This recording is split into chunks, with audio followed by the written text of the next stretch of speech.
just getting our stuff together here. Waiting to our man in the sound booth to give us the go-ahead that you folks are actually hearing what we're saying. Hopefully it's happening. One can hope at least. Especially with my meandering, nattering like this. Hopefully that comes across. And people can hear me. And then once we do, we will start in earnest. Shouldn't take us more than a minute. Hopefully. Sometimes there's a bit more of a delay than I would like, but we shall see. We shall see. In the meantime, just talking as I am. Hopefully we'll just keep things going. And yeah, we've got some interesting stories on the way today. A voice heard in Rama, which, must admit, it's been a while since I've actually... riff from Ryan, if possible.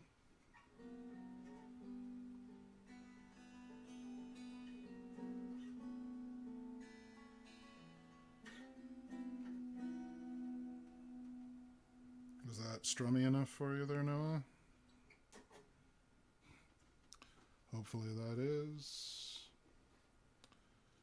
Just waiting for the last clear from our man in the sound booth. But we will hopefully get there. One can hope at least. If you want to get strummier, feel free, Ryan.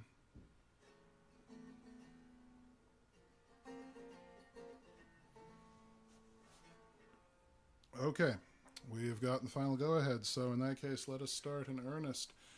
Hello, folks, and welcome to Virus Free Radio's ongoing reading of Spider Robinson's The Callahan Chronicles. I am your host, James, and and with me, as always, our lovely minstrel Ryan. Indeed. And let's see, so we've had a few time travelers, in fact a couple now, some aliens, telepath or two. Let us see what Callahan's has in store for us next. So the story we bring you today, the first one at least, is A Voice Heard in Rama by Spider Robinson. How should I know? It was a combination of things, I guess, and no one special reason. For one thing, the place doesn't look much like from the outside. Nor is the interior by any stretch of the imagination romantic. More like a cross between a Chinese fire drill and Tim Finnegan's Last Party, most nights. Then you can't tell that from the highway either. Whatever the reason, it's just sort of turned out that women didn't come into Callahan's place.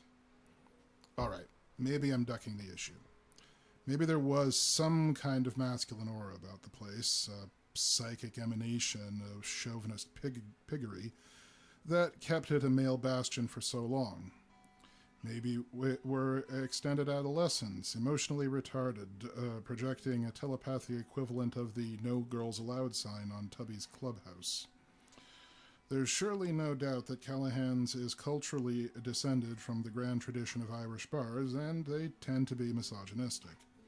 Long Drink McGonagall's father-in-law, Thirsty O'Toole, assures us that Irishmen go to pubs to get shut out of the women. But I can't really believe that there was ever any prejudice intended. Callahan doesn't insist that his customers be human. Certainly no effort was ever made to bar women, as happened at McSorley's. But men didn't come to Callahan's place to meet women, and that may be why the few that chanced to drop in generally left quickly. Then, one night, a woman walked in and stayed, and I was real proud of the way the boys acted. It was a pun day night, as it happened, a little late in the evening. A perfectly good topic, trees, had been worked over for so long that the three surviving contestants, Doc Webster, Tom Flannery, and Long Drink, were, pardon me, stumped. Callahan declared all three co-winners and, as custom demanded, refunded their night's tab. But as it was still a bit early, we decided to hold a playoff for Grand Pundit. No holds barred, any topic, and the three champions agreed.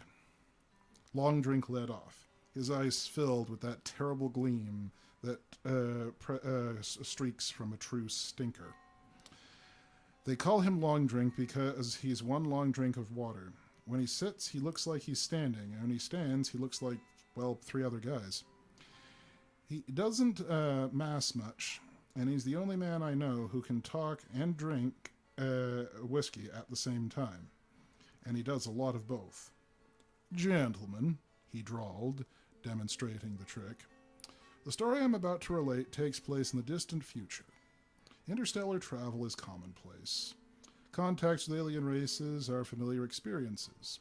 One day, however, a planet is discovered out Antares Way, whose sole inhabitant is an enormous humanoid, 3 miles high and made of granite.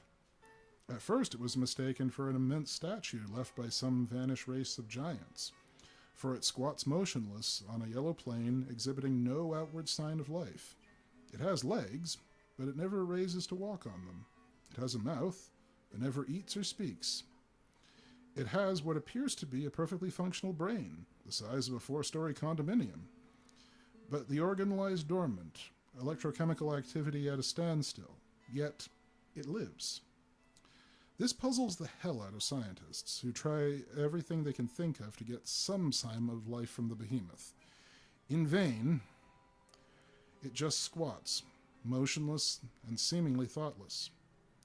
Until one day, a xenobiologist, frustrated beyond endurance, screams, "How could evolution give legs, mouth, and brain to a creature that doesn't use them?" It happens that he's the first one to ask a direct question in the thing's presence. It rises with a thunderous rumble to its full height, scattering the clouds, thinks for a second, booms, "It couldn't," and squats back down again. "My God," exclaimed the xenobiologist. "Of course, it only stands to reason." There was an extended pause, in which the sound of Long Drink blinking was plainly audible. Then a hailstorm of glasses, full and empty, burst in the fireplace, loud enough to drown out the great collective groan. Doc Webster's eyes rolled briefly like loaded dice and came up snake eyes. Callahan began passing out fresh drinks, a slightly stunned expression on his face. Doc contemplated a while, looking a lot like some sort of merry representation of the Buddha. Bug-eyed punster sort of stuff, eh? Say, did you boys ever hear of the planet where the inhabitants were mobile flowers? Remarkably similar to earthly blossoms, but they had feet and human-like intelligence. The whole planet, from the biggest bouquet to the smallest corsage, was ruled over by a king named Richard the Artichoke Heart. Anyhow, one day, a pale-eyed perennial caught Richard's eye at the court orgy, and... I tuned the doc out for a second. Fast Eddie, sensing something truly legendary horror in the offering, had stealthily left his piano stool and began edging casually towards the fire extinguisher in the corner, an expression of rapt attention on his monkey face. There's enough of the doc to make 2 or 3 good targets, but I sidled out of the line of fire all the same. The smitten monarch engaged royal tutors of all sorts to no avail, the doc was saying. Artists, musicians, philosophers, scientists, and mathematicians failed alike to engage the attention of the witless concubine, whose only apparent interest was in gathering pollen.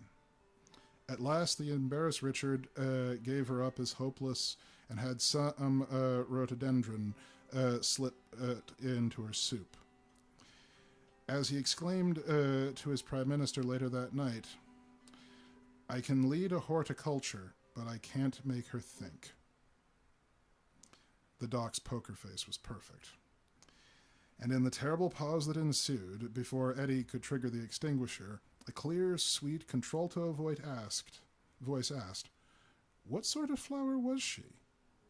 And every head in the place swung around towards the door like weather vanes in a windstorm. And there she was. She was a big woman, but none of it was extra, and she stood framed in the doorway with an easy grace that a ballerina might have envied. Her hair was long and straight, the color of polished obsidian. Her skin was fair, without being pale, and she wore a long-sleeved, high-necked dress of royal purple that brushed sawdust from the floor. She was pretty enough to make a preacher kick a hole in a stained-glass window. She fielded the combined stares of a couple of dozen goggle-eyed males with no effort at all, a half-smile playing at the corners of her mouth, and I had the distinct feeling that we would all have turned into three-headed tree frogs without disturbing her composure in the least.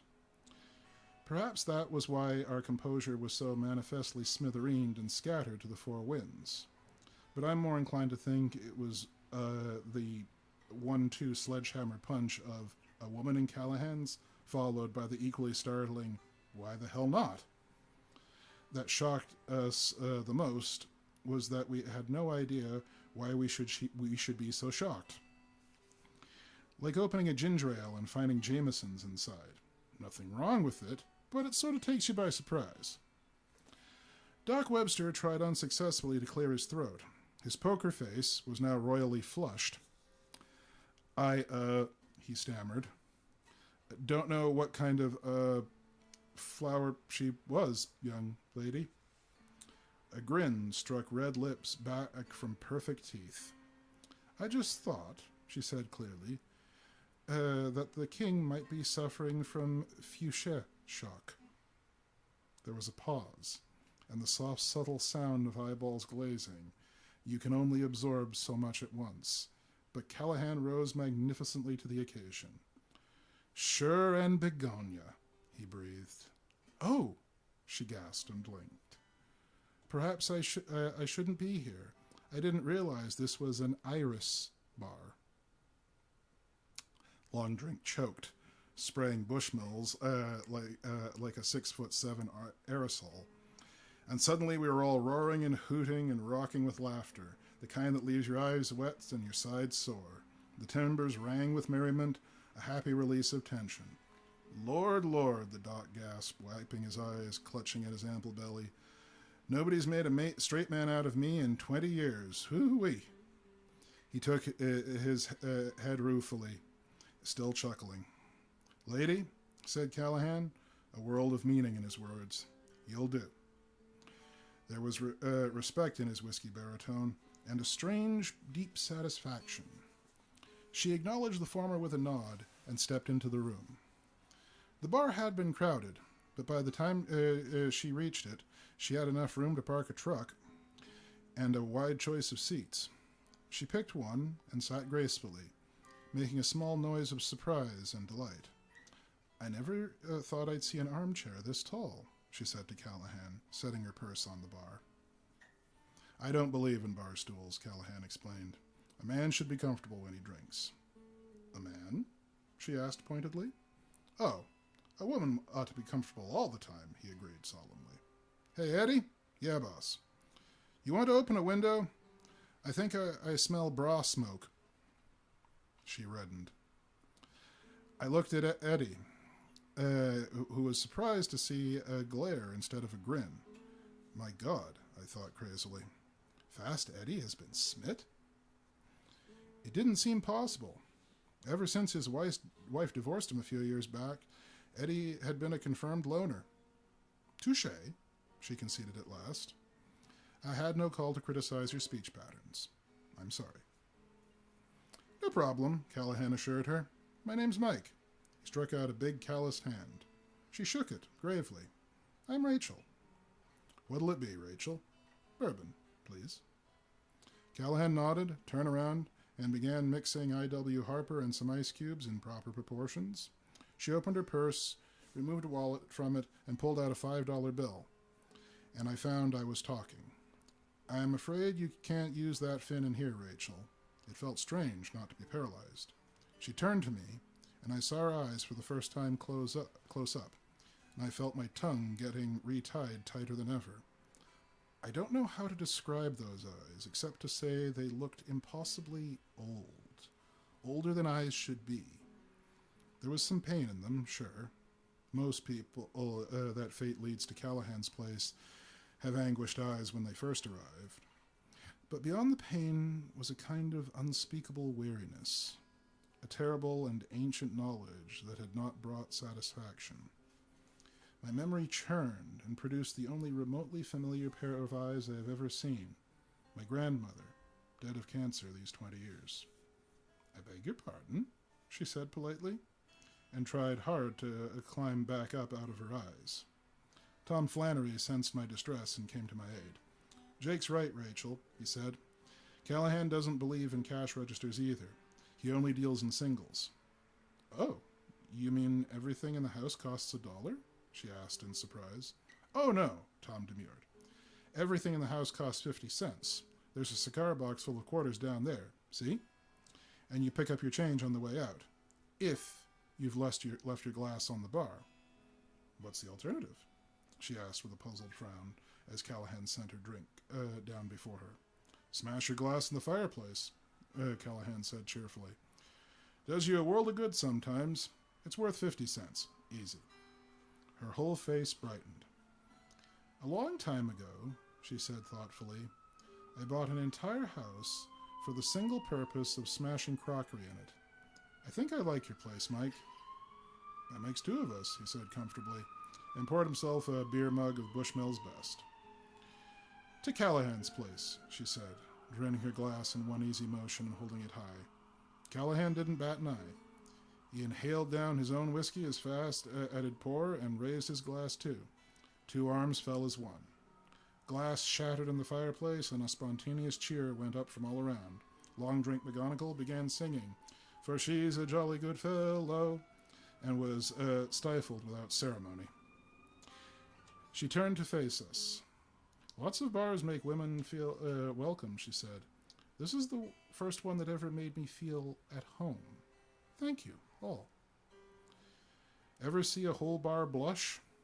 Fast Eddie came in the door.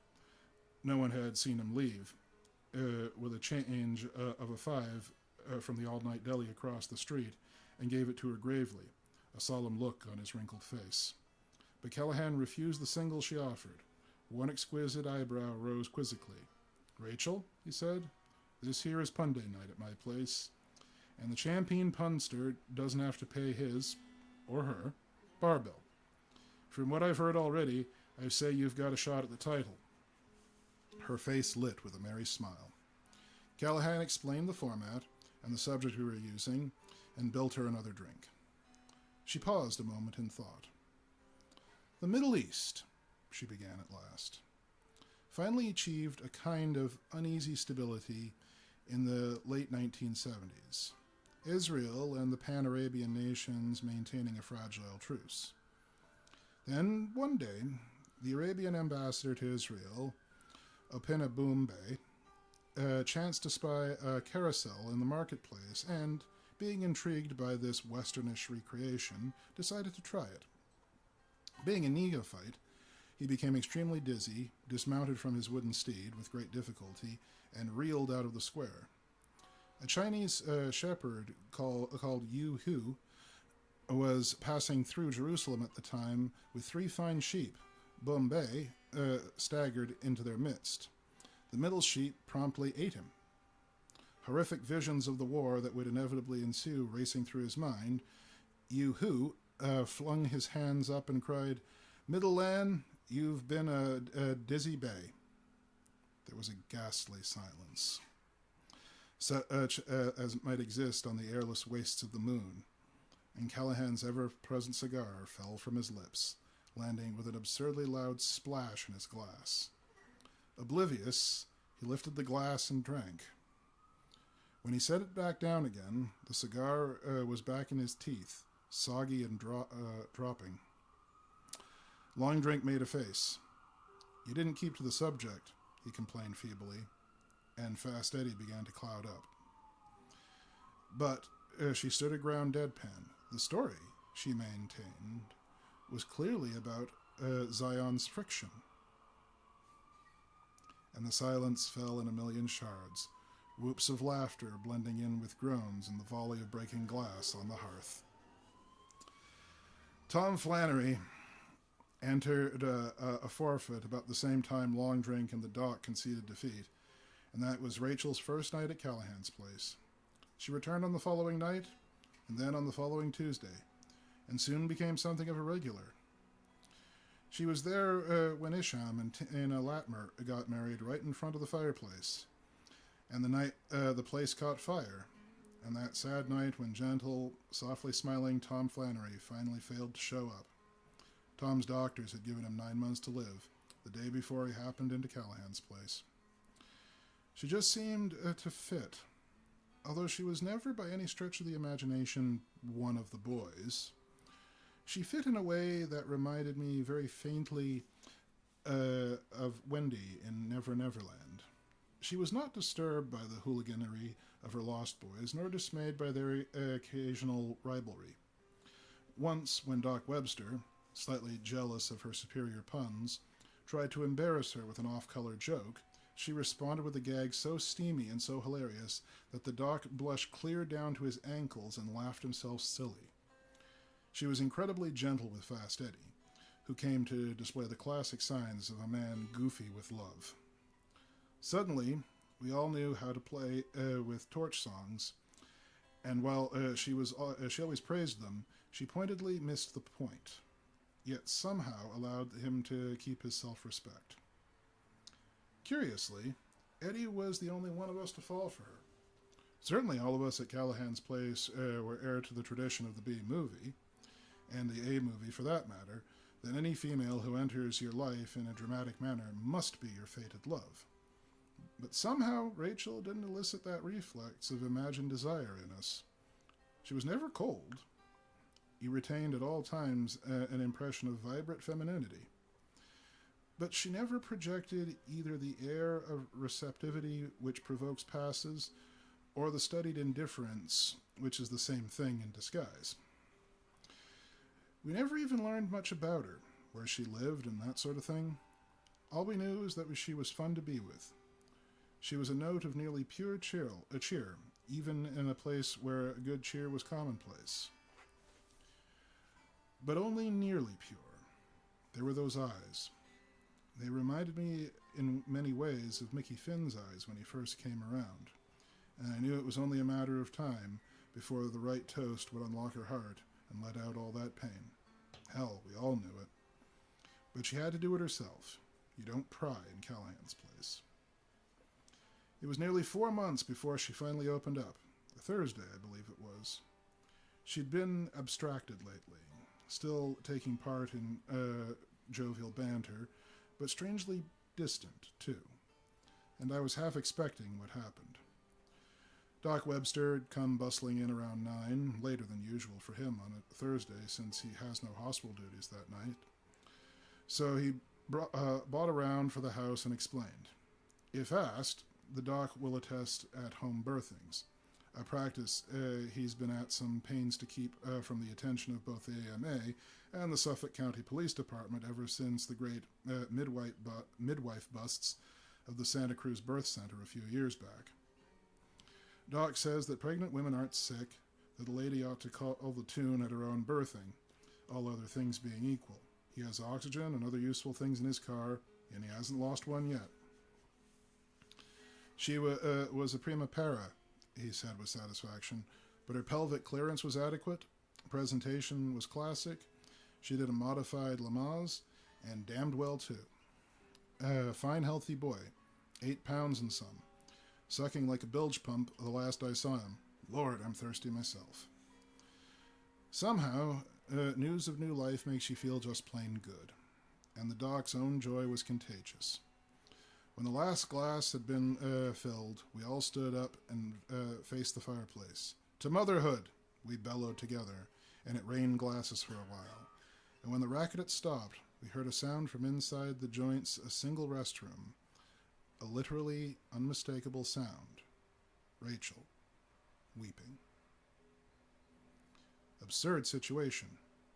Over 24 alarmed and anxious men, accustomed to dropping everything and running to anyone in pain, All of us clustered around the bathroom door, labeled folks, like winos outside a soup kitchen, and not one of us with the guts to open up the damn door because there's a lady in there. Fast Eddie's ferocious glare would have stopped us if scruples hadn't. Confused and morally embarrassed, we shuffled our feet and looked for something tactful to say. Inside, the sobbing persisted, muted now. Callahan coughed. Rachel? She broke off crying. Yes? You gonna be long? My back teeth are floating. Pause. Not long, Mike. I'll hurry. Take your time, he rumbled. She did, but eventually the door opened and she came out. No tear tracks evident, obviously in control again. Callahan mumbled thanks, glared around at all of us furiously, and went in. We came to our senses and began bustling aimlessly around the room, looking at anything but Rachel, talking sporadically. Callahan flushed it almost at once and came back out, looking as innocent as a face will let him. He went back behind the bar, dusting his meaty hands. Rachel was sitting at the bar, staring at where a mirror would be if Callahan believed in encouraging narcissism. Plain bare wall crisscrossed with the epigrams, proverbs, and puns Callahan's found worth recording over the past I don't know how many years of them of flashing wit. The one she was looking at attributed to a guy named Robinson. It said, "A man should live forever or die trying." Woman too, I suppose, she asked it. Callahan looked puzzled, and she pointed to the quote. He studied it a minute, then turned back to her. You got a better idea? She shrugged, held out her hand. The big barkeep filled it with a glass of I.W. Harper and poured one for himself. The sparkling conversation going on in the room seemed to sort of run down. She sipped daintily. Then said a word I'd never heard her use before and gulped the rest. Then she rose from her chair, walked to the chalky line before the fire. The silence was total now. To motherhood, she said distinctly. A deep sixth the glass. It sounded like a shattering heart. She turned then and looked at us speculatively, trying to decide whether to cut it loose. I've been here over 3 months, she said, and in that time I've had a lot of laughs. But I've seen some real pain too, and I've seen you boys help the ones that hurt. That man with one leg, the one whose fiancée had entered the nunnery and was too devout to let himself be sad, the ski instructor who'd gone blind, poor Tom Flannery. I've heard much stranger stories too, and I think if anyone can help me, you can. I calculate that by now I must have heard at least 100 people ask for help at one kind or another in Callahan's. It's that kind of place. I only remember one getting turned down, and he was a special case. We indicated our willingness to help any way we could, and Fast Eddie fetched her a chair and a fresh drink. She had enough composure back to thank him gently, and then she began talking. During her entire narrative, her voice remained flat, impersonal, as though she were giving a history lesson. Her first words explained why. It's a long story, she said wearily. At least it's been for me. An uncommonly long story. It begins on the day of my birth, which is October 25th, 1741. Huh? Said the doc and Long Drink and I, loudest of all, Fast Eddie. You mean 1941, Eddie corrected. Who's telling this story? I mean 1741. And if you boys aren't prepared to believe that, maybe I should stop right now. We thought about it. Compared to some of the things I've heard and believed in Callahan's, this was nothing. Come to think, I've explained a few things. Those eyes of hers, for instance. Sorry, Rachel, Callahan said for all of us. So you're 232 years old. Go on. Eddie looked like he'd been hit by a truck. Sure thing, he said bravely. Sorry I interrupted. And in the 6 or 7 hours that ensued, Rachel told us the most incredible tale I've ever heard before or since. I couldn't repeat the tale if I tried. That uncharacteristically impersonal voice seemed to go on forever, with its catalogue of sorrows, outlining for us the happiness and heartbreaks of more than 200 years of active womanhood. You could probably drag it out of me word for word with deep hypnosis, if I ever stopped listening. But the sheer length and weight of the narrative seemed to numb my forebrain for indeterminate periods of time. The aggregate memory is largely gone. But different bits and pieces stuck in the minds of each of us, and I compared notes later.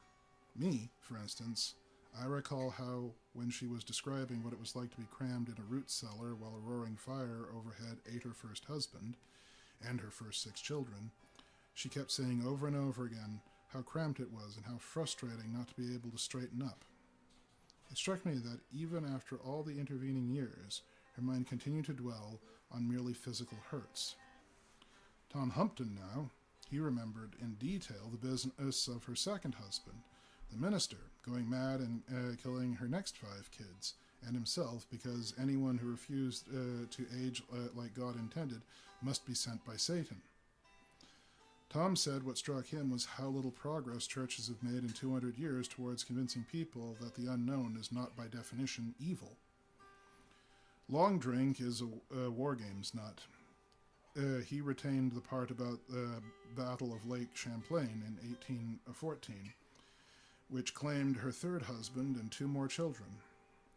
Fast Eddie remembers the story of her first days as a whaler's whore in Nantucket, because she stopped in the middle and asked him solicitously if she was shocking him. "Not me," he said defiantly. "I'll bet you were a terrific whore." And she smiled and thanked him, continued, clinically, dispassionately. Spud Montgomery recalls the 3 children that resulted from Rachel's whoring years, because Spud's from Alabama and never stopped fighting the Civil War, and that's what they died in. Tommy Jensen remembers her last child, the imbecile, who never did learn to feed himself and took 35 long years to die, because Tommy grew up with a retarded sister. Doc Webster's strongest memory is of the final birthing, or first in the hospital, the stillborn, after which the OB performed the hysterectomy. Doc identified strongly with the astonishment of a doctor faced with a patient in her late 20s whose uterus had delivered 18 kids. Callahan characteristically recalls the man she was married to at the time, the first man since her psychotic minister to whom she felt she could tell the truth, with whom she did not have to cosmetically age herself, with whom she could share her lonely, terrible secret. The gentle and strangely understanding man who cured her of her self-loathing and self-fear and accepted her for what she inexplicably was. The good and loving man who had been killed, mugged for $1.50 in his pocket, a month or 2 before Rachel found Callahan's place. But not one of us retains anything like the complete text of Rachel's story. We wouldn't want to if we could, for considering condensing it into a comprehensively understandable tome would turn it into a soap opera. And probably we couldn't if we tried. If somebody gave me a guaranteed accurate rundown of my own future in that kind of depth, I don't think I'd remember much more. It was one king hell mountain of a tale, and it displaced its own weight in alcohol as the hours of its telling dragged by. Me? I'm 35 years old. I've been there and back again, and when Rachel finished her virtually uninterrupted narration, I felt like a 5-year-old whose great-grandmother just recited the story of her life in horrific detail. In the dead silence that grew from Rachel's last words, there just didn't seem to be anything to say to her. No words, in all my experience, that wouldn't sound like banal, like telling a leper that it's always darkest before the dawn. Not that there had been agony in her voice at any time during her recital, nor any on her face when she was finished. That was the most ghastly thing about her tale. It was delivered with the impersonal detachment of a historian, recited like the biography of one long dead. You are in the battle of Lake Champlain. Oh, there was pain aplenty in her story, sure, but so buried under 2 centuries of scars that it could only be inferred. And yet the pain had been there earlier, had broken through the surface for a moment at least, when Rachel had cried. How? Why? I became aware of the men at Callahan's place, arrayed around me with their mouths open. Even Callahan looked poleaxed, and that almost scared me. I glanced around, looking for even one face that held some kind of answer, some kind of consolation, some word for Rachel, and found one. Fastidy's mouth was trembling, but there were words in it struggling to get out. He couldn't seem to bring himself to speak, but he looked like he sure as hell wanted to. Callahan saw it too. "You look like you got something to say, Eddie," he said gently. Eddie seemed to reach a decision all at once. Whirling to face Callahan, he jammed his hands in his hip pockets and snarled. "Who asked you? I got nothing to say." Callahan started. And if I'd had any capacity for shock left, I'd have been shocked. Eddie? Barking at Callahan? It was like watching Lassie sink her fangs into Tommy's leg. "Eddie," Doc Webster began reasonably, "if you have any words that might help Rachel here, I think you ought to—" "Shut up!" Eddie blared. "I'll tell you when I got nothing to say. See?" The silence returned, and stayed a while. We could only surmise that Rachel's tear of sorrow had unhinged the banty little piano player. Creeping Jesus, it had near unhinged me, and I wasn't in love with her. The central issue then was still Rachel. Well, if Eddie had nothing to say, who did? Who else? So all you have left is immortality, eh, Rachel?" Callahan rumbled. "Tough break." That did seem to put a little perspective on it. Surely Rachel's run of bad luck was due to change soon. It was only logical. "Sure, Rachel," I said, beginning to cheer up. "You're bound to start getting the breaks any time now." But it was no good. There was a little smile on her face, but not a happy one. "It figures," Long Drink said hurriedly. "You can have a run of bad cards that seem to last forever, but sooner or later you pick up your hand and find 4 aces. It's just the law of averages, Rachel. Things always even out in the end." "Sorry, boys," Rachel said, still smiling sadly. "Nice try. I understand what you're saying, but there are a couple of holes in the logic, 2 incorrect assumptions. One of them your mistake, and one of them mine." "What mistakes?" Callahan asked, his rugged face wrinkled in thought. "Your mistake first, Mike. It's a natural one, I suppose. But it's a mistake just the same. What makes you think I'm immortal? Eh? I'm older than any 4 of you put together, yes. But longevity is not immortality. Mike, nothing is immortal. Ask Dorian Gray. My clock runs as slow as his did, but it runs." "But you look a lot younger than 232 years old," she finished. "Right. I look like I'm maybe crowding 30. But Mike, what's my natural lifespan?" He started to answer, then shut up, looking thoughtful. Who the hell knew?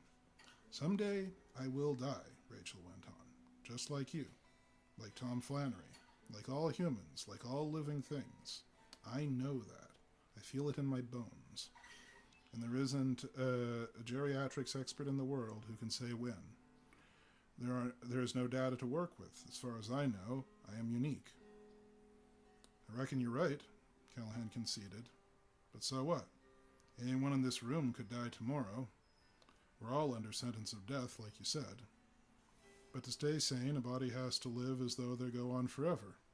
Assume there's a lot of years left. Hellfire. Tom Flannery lived that way, and he knew better. Maybe there ain't no way to figure the odds for you. But if I was an insurance salesman, I'd love to have your business. Jake and Long Drink were right. There's good times around the corner, always. and I bet you live to see him. I may not be as old as you, Rachel, but there's one thing I've learned in the time I've been around. Joy always equals pain in the long run. She shook her head impatiently and sighed. The second mistake, Mike. The one that's my fault, in a way. You see, the most spectacular points of the story I've told you were all tonight, that I told you all here tonight, are the bad times, and so it must seem like I've always been a hard-luck kid. But that's not so at all. I've known happiness too.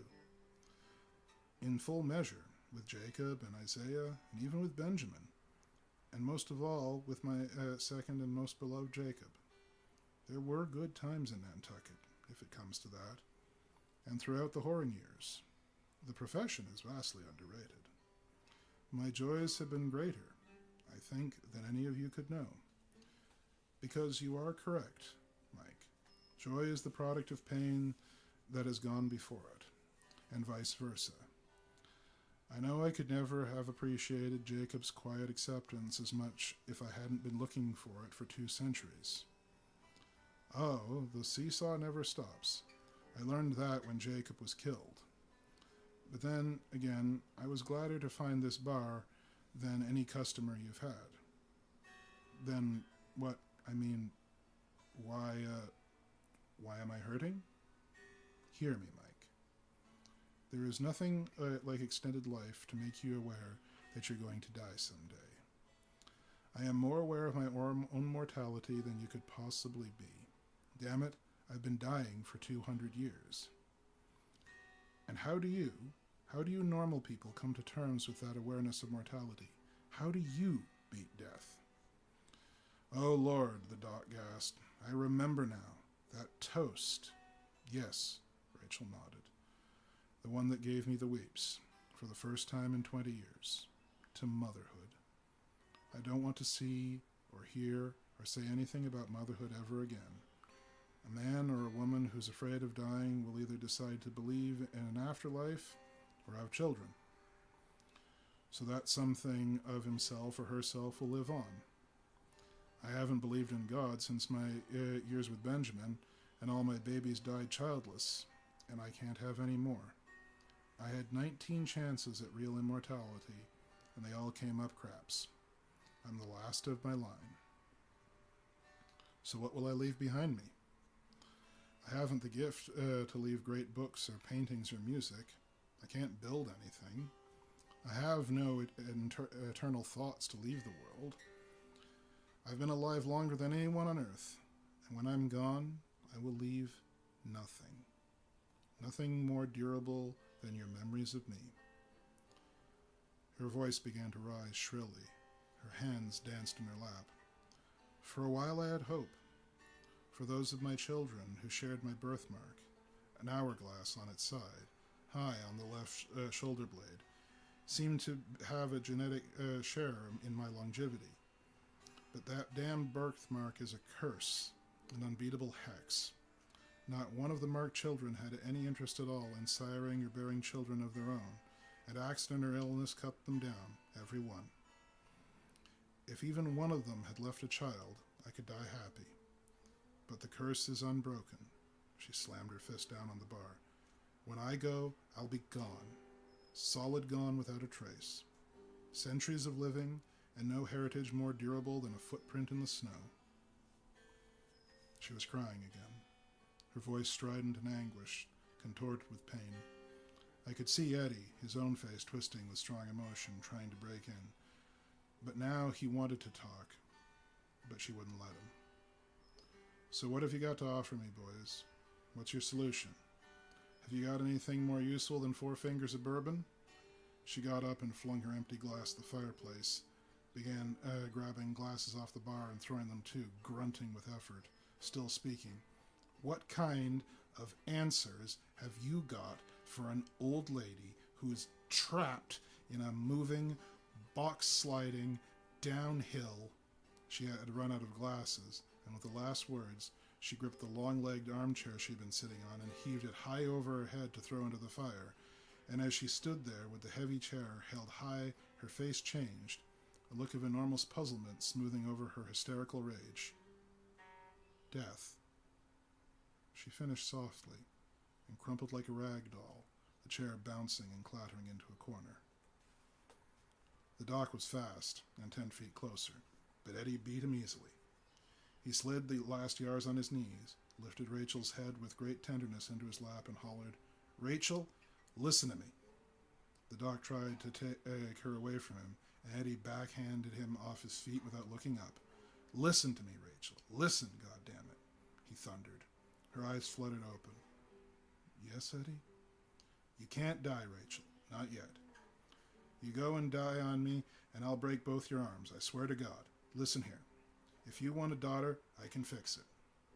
She smiled a faint, bitter smile. "Thanks, Eddie, but adoption just isn't the same." "I ain't talking about adoption," he barked, "but I tell you I can fix it. I'd have spoke up sooner, but you said you didn't ever want to think about kids again. Now will you listen, or are you too busy dying?" She was teetering on the edge, but I guess curiosity must be a powerful stimulant. What do you mean?" "I'm sterile too, damn it."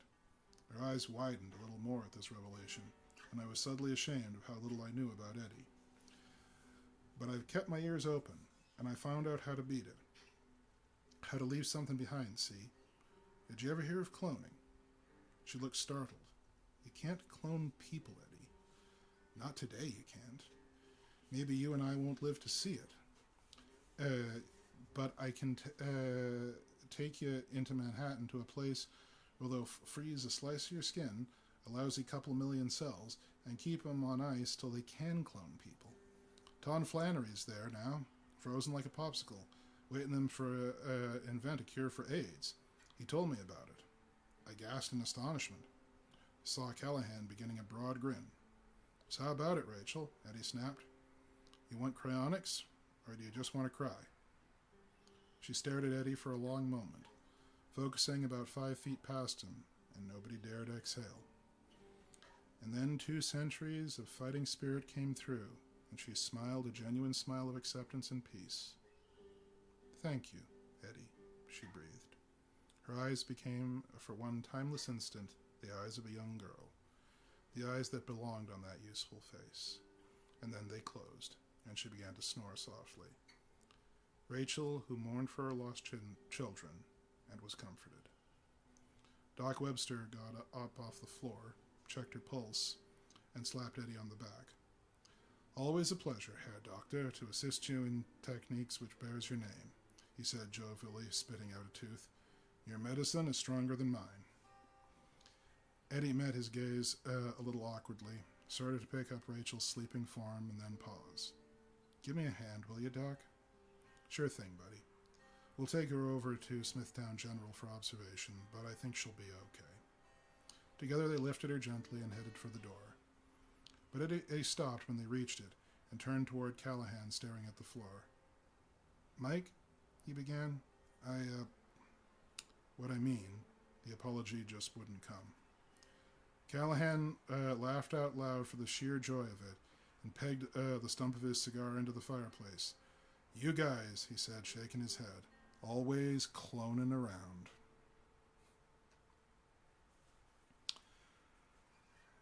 And that, folks, is a voice heard in Rama. We'll take a quick moment to wet our whistles and to beat this heat.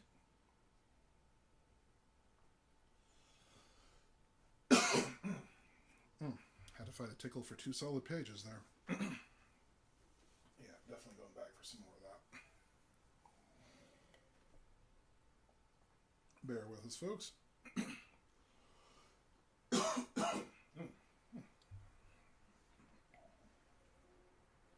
Yeah, okay. That's better. Alrighty then. How you feeling, minstrel? Alrighty then. Well, as unnatural as Rachel's state may have been, seems we're in for some more. For the next story we have to tell you is called Unnatural Causes by Spider Robinson. There's been a lot of noise in the papers lately about the series of seismic shocks that have been recorded over the last few weeks in the unlikeliest of places. Quake predicting is a young art, from what I hear, and an occasional freak disturbance now and then should be of no real cause for alarm. But an unprecedented mini-quake every day or 2 or 3 weeks, spotted all around the globe, culminating in a blockbuster where a quake ought not to be, is bound to cause talk. The seismologists confess themselves baffled. Some note that none of the quakes took place in a densely populated area and are somewhat reassured. Some note the uniquely powerful, though strictly local intensity of the blasts and are perturbed. Some note the utter inability of their science to explain the quakes even after the fact and fear that the end of the world is at hand. But me, well, I am here at the site of the first quake in the series, Suffolk County, Long Island, New York, USA. I've got me a different idea. If you've been paying attention so far, you probably know what a circus Callahan's place can be on an ordinary night. Well, I'm here to tell you that on holidays like Christmas and New Year's Eve, it becomes something to stagger the imagination. All the stops are pulled out. Insanity reigns supreme, and the joint generally resembles a cross between a Shriners Convention and an asylum run by the Marx Brothers. So perhaps it wasn't surprising that the first quake in the series struck damn near Callahan's place on Halloween Eve. It certainly couldn't have happened the way it did on any other night. The place was more packed than I'd ever seen it before, and I'd been hanging out at Callahan's place for quite a few years now. Added to the usual list of regulars and semi-regulars were a host of old-timers and ex-regulars, some of whom I knew only by reputation and some not at all. As I think I already told you, a lot of Callahan's customers stop needing to drink after they've been around long enough, and not people in this crazy age enjoy judicious doses of ethanol for its own sake. So they stop showing up, or become more involved with their families, or simply move elsewhere. But holidays somehow draw them all back like chickens to the roost come sundown. So by 9 o'clock, Callahan had already had to sweep the shattered glass out of the fireplace to make way for incoming shipments, leaving Tom Humptman to cover the bar, and more people were coming in all the time. Nearly everyone had come in costume, lending a surreal air to the bar that's never been what you'd call mundane. There were 4 guys in gorilla suits playing poker in the corner, 5 or 6 sheeted ghosts doing a shuffle off to Buffalo through the press and the crowd, and 17 assorted bug-eyed monsters and little green men scattered here and there. I was profoundly glad to see that Eddie had finished his morning and put away his grief. He had shown up in blackface and the most disheveled suit I'd ever seen, announcing, "I'm Scott Joplin, look at my rags."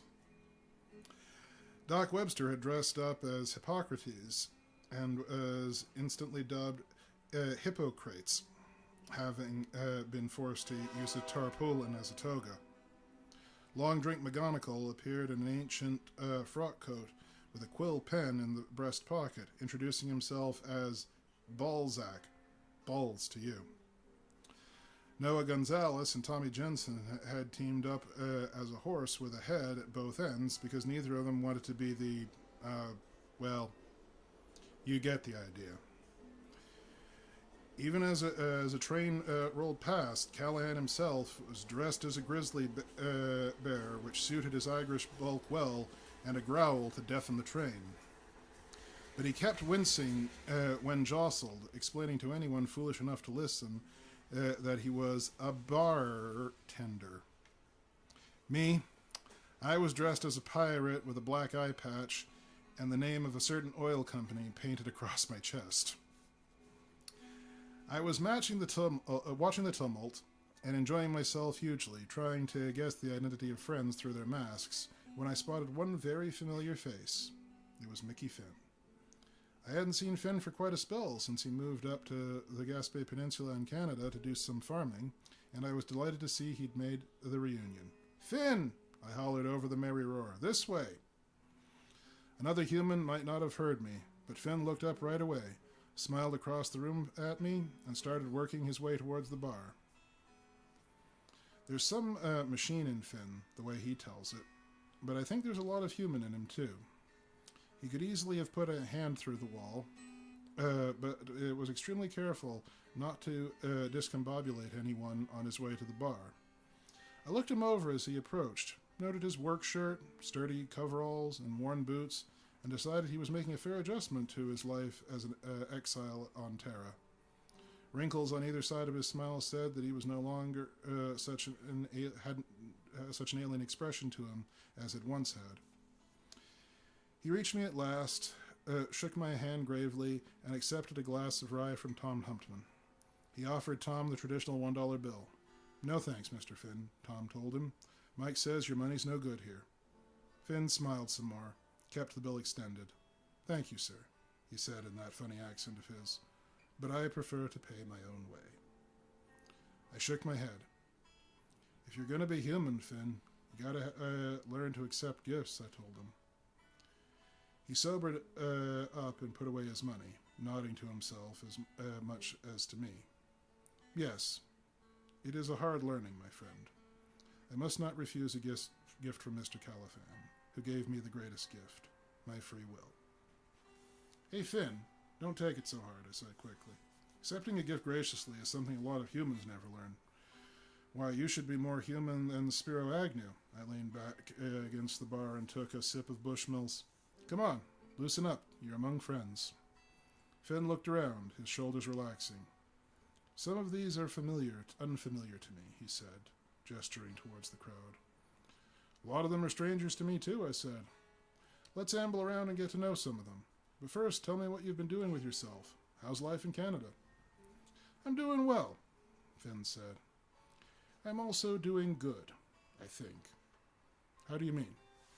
Jake, my friend, Finn said earnestly, the gas bay is one of the biggest paradoxes on this continent. Some of the richest farmland and some of the poorest farmers. In addition to making my own living, I've been trying to help them. How do you do that? I asked, interested. In small ways, he replied. I see further into the infrared than their eyes can see. I can evaluate soil at a glance and compute yield, evaluate the growing crops much better than they, and suggest what to plan for.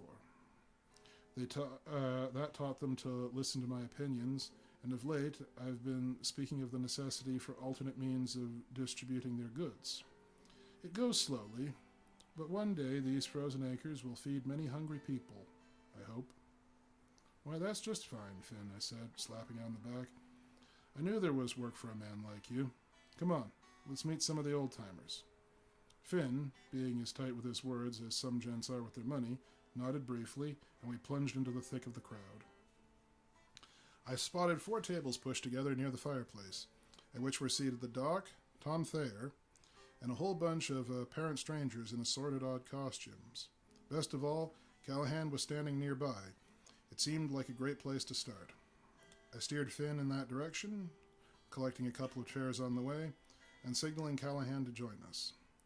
When he saw Finn's face, his own lit with pleasure, and he nodded.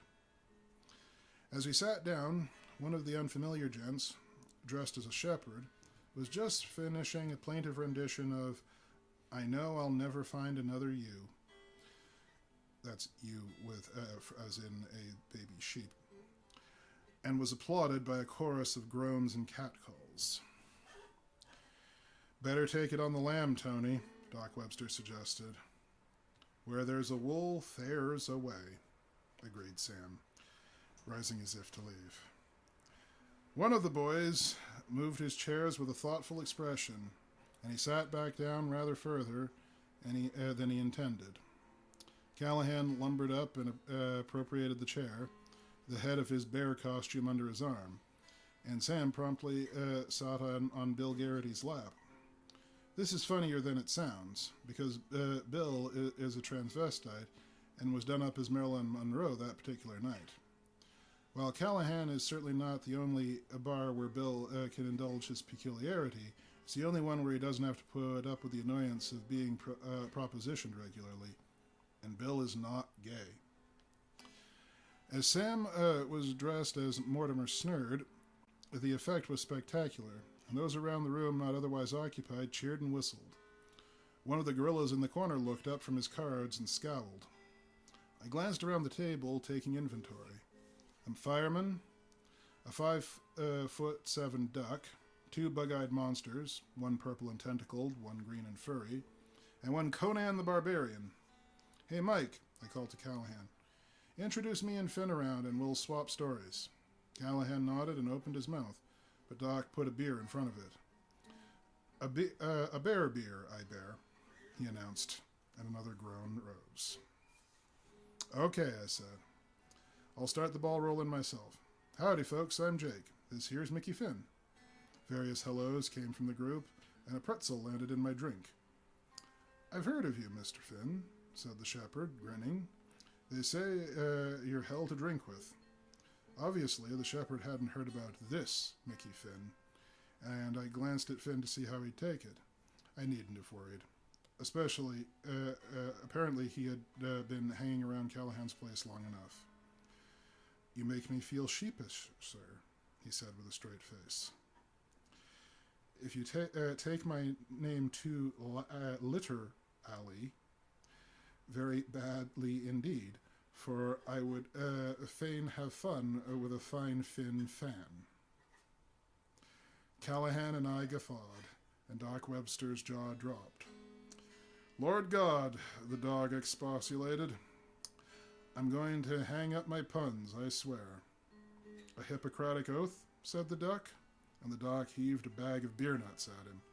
"Duck, duck, the doc," Callahan and I crowed together, and the table broke up. "Look, Jake," said the shepherd when the commotion had died down, "what you said about swapping stories sounds good to me. As we introduce ourselves, let's explain what brought us here to Callahan's. I know some of you boys must have stories I'd like to hear. Nobody seems to come here without a reason. What do you say?" We all looked around. "Suits? Okay by me. Why not?" There was no apparent reluctance. Callahan's is the place you went to because you needed to talk about your troubles, and the first time is always the hardest. "Fine," said the shepherd. "I guess I ought to start." He took a glass, filled it up, and wetted his whistle. He was about my age, with odd streaks of white hair on either temple, that combined with his classical shepherd's garb made him look like a young Homer. His features were handsome, and his build excellent. I noted with surprise that his left earlobe was missing. There was a scar on his right shoulder, nearly hidden by a deep tan, that looked like it had been there by a crossnut saw. "My name is Tommy Telasco," he said, and he swallowed. "I give lectures and slideshows and make speeches, and sometimes I go to jail. But I used to do a lot of things before I came to Callahan's. I was a transcendental meditator for a while, staring at my navel. Before that, I was a junkie, and before that, I was a drunk, and before that, I was a killer. And that was right after I was a kid. See, the thing I really am is a Vietnam veteran." There were low whistles and exclamations all around. "I was in my first year of college," Tony went on, "and when I got at that magic piece of paper from my draft board, business ad majors just weren't getting deferments. So I had the classic 3 choices: go to jail, Canada, or Vietnam. Which wasn't a lot of a choice. Make no mistake, I was scared spitless of Vietnam. I watched television. But I was scared and ashamed to go to jail, and scared and incompetent to immigrate. To be brought into a strange country to fight would be tough, but to move into one myself and make a living with no skills and no degree looked impossible to me. So Nam seemed to be the lesser of 3 evils. I never made a moral decision about the war, never questioned whether going there was the right thing to do. It was the easiest. Oh, I knew a few guys who went to Canada, but I never really understood them. I liked America. I knew one fellow in my English class who went to jail for refusing to step forward. But his 3rd day there, they found him in the end of his bedsheet, few inches off the floor, his cellmate apparently asleep. And so I found myself in the army. Basic was tough, but tolerable. I'd always liked physical exercise, and I was in pretty good shape to start with. It was a lot rougher in my mind. The best friend I made in Basic was a guy named Steve McGonigal from California. Steve was a good Joe, the kind of guy you really have to have with you in a rugged situation like Basic. He had a knack for pointing out the idiocies of military life and a huge capacity for enjoying them. Kind of a dry sense of humor. He didn't laugh out loud. In fact, he hardly ever laughed aloud. But he was particularly amused by things that drove me crazy. Like me, he'd sort of drifted into the army. But the more he thought about the idea, the less he liked it. Neither did I, but I didn't see anything I could do about it. We spent hours peeling potatoes together, discussing the war, and women, and the army, and women, and the communist menace in Southeast Asia, and women, and our DI. Steve was an independent thinker. He didn't hang out with the other blacks in the outfit who had cliqued up in self-protection. That can be tough for a black man in the U.S. Army. But Steve cut his own path and chose his brothers by other criteria than the shade they were painted. I don't know why he and I were so tight. I don't know what his criteria were. But somehow we were so close, I got the idea I really knew him. I understood where he was at. I was as surprised as anyone when he finally made his stand. There comes a day, see, when they line you up on a god-awful cold February morning and truck up a couple of coffin-sized cartons. The DIs are clearly more pretentious than usual, projecting the air that something sacred is about to happen. By Army standards, they're right. What happens is, you get to the head of the line and throw out your hands, and one huge mother of a sergeant flings a rifle at you as hard as he can. You've been issued your rifle, mister. God have mercy on you if you drop it or fumble your catch and let part of it touch the ground. Worse than calling it a gun, a few guys do catch copper-plated hell for having fingers too frozen to clutch, and you spend your time online ferociously flexing your fingers and praying to God you won't blow it. Steve was right in front of me in line, curiously withdrawn. I couldn't get a rise out of him, even with the sourest joke. I chalked it up to the cold and the solemnity of the occasion, and I guess I was part right. All at once it was his turn, and the big sergeant selected a rifle and pressed it into his chest and straight-armed it with a bit extra oomph because he was from Alabama, and I prayed Steve would feel it okay, and he just simply sidestepped. It was just like that. One rushing second, and then time stopped. Steve pulled to his left, and the rifle cartwheeled past him and struck earth barrel first, sank, a mother-loving 3 inches into the mud, the stock brushing my knee. All around the parade ground, people stopped cursing and joking and stared at the damned M1 quivering in the mud like a branch planted by an idiot, stared and waited for the sky to fall. The big sergeant got redder than February wind could account for and swelled up like a toad, groping for an obscenity that could contain his fury. As he found it, Steve spoke up in the mildest voice I ever heard. "I'm sorry, Sergeant," he said, "but I can't take that rifle."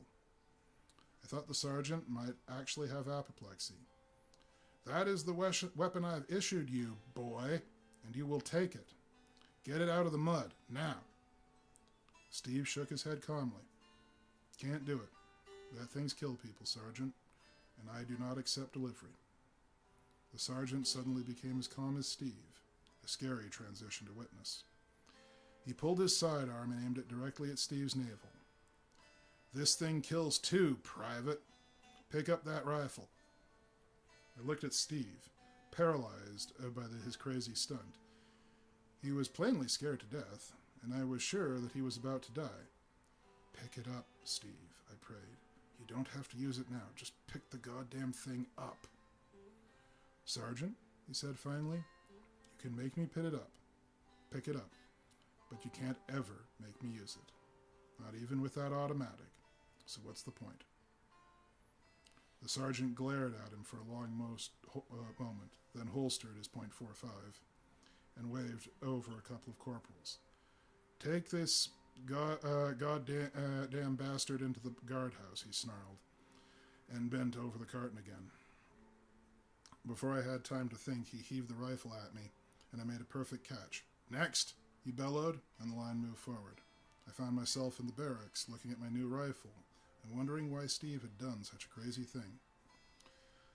I went off to Nam soon after that, tried to get word to Steve in the stockade, but it couldn't be done. He got left behind with the rest of America, and I found myself in a jungle full of unfriendly strangers. It was bad, real bad, and I began to think a lot about Steve and the choice he had made.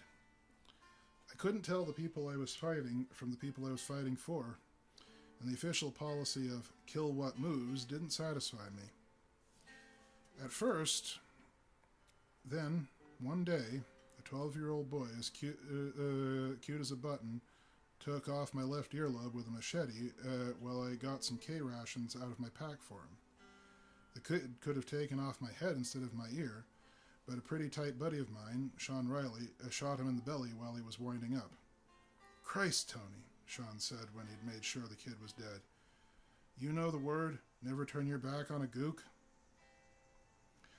I was too busy with my bleeding ear to reply, but I was coming to agree with him. Just as Nam had been easier than jail, catching the rifle easier than refusing to kill people was easier than discussing political philosophy with them. A week later, it got to be more than easy. Sean's squad had been sent upriver to reconnoiter, while the rest of us got our breath back for the big push. I was on sentry duty with a fellow whose name I misremember. Not a bad guy, but he smoked marijuana, and I'd been raised to think that stuff was evil.